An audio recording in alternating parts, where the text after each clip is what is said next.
डरने के लिए तैयार हो जाओ। हॉरर पॉइंट स्टोरी पर सब्सक्राइब करें और नए डरावने वीडियोस के लिए तैयार रहें। उस समय रमेश की उम्र कोई 22-23 साल थी और आप लोगों को तो पता ही है कि गांवों में इस उम्र में लोग बच्चों के बाप बन जाते हैं, मतलब परिणय बंधन में तो बंध ही जाते हैं। हाँ, तो रमेश की भी शादी हुए लगभग 4-5 साल हो गए थे और 1.5-2 साल पहले ही उसका गौना हुआ था। उस समय रमेश घर पर ही रहता था और अपनी MA की पढ़ाई पूरी कर रहा था। यह घटना जब घटी उस समय रमेश एक 20-25 दिन की सुंदर बच्ची का पिता बन चुका था। हाँ, एक बात मैं आप लोगों को बता दूं कि रमेश की बीबी बहुत ही निडर स्वभाव की महिला थी। यह गुण बताना इसलिए आवश्यक था कि इस कहानी की शुरुआत में इसकी निडरता अहम भूमिका निभाती है।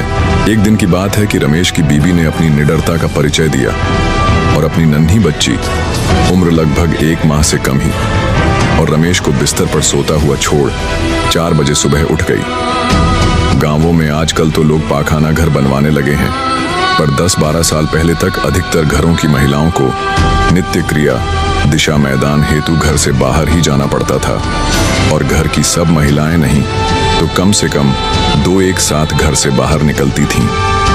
ये महिलाएं सभी लोगों के जगने से पूर्व ही ब्रह्म मुहूर्त में जगकर निडरता की ओर चली जाती थी। विश्वास जो रमेश की बीबी में था एक अजीब सा एहसास दिलाता था। ऐसा लगता था जैसे उसे हर मुश्किल का सामना करने की ताकत खुदा से मिली हो।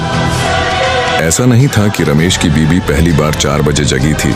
अरे भाई, वह प्रतिदिन 4 बजे ही जगती थी, पर उस दिन उसकी निडरता एक अलग ही रूप में सामने आई, जैसे वह किसी साहसिक यात्रा पर निकलने से पहले एक आखिरी बार अपना घर और परिवार देख रही हो।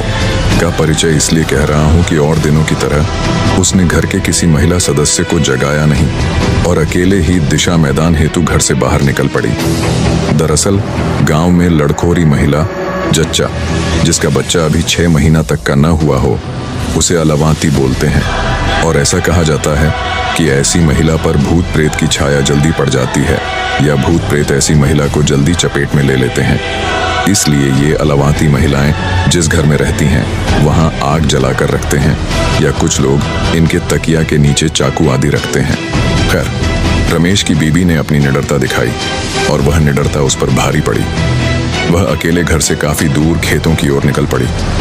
हुआ यह कि उसी समय पंडित जी के श्रीफल बेल पर रहने वाली चुड़ैल उधर घूम रही थी और न चाहते हुए भी उसने रमेश की बीबी पर अपना डेरा डाल दिया। हाँ, फर्क सिर्फ इतना था कि वह पहले दूर दूर से ही रमेश की बीबी का पीछा करती रही, जैसे एक अजनबी साया हो जो बिना देखे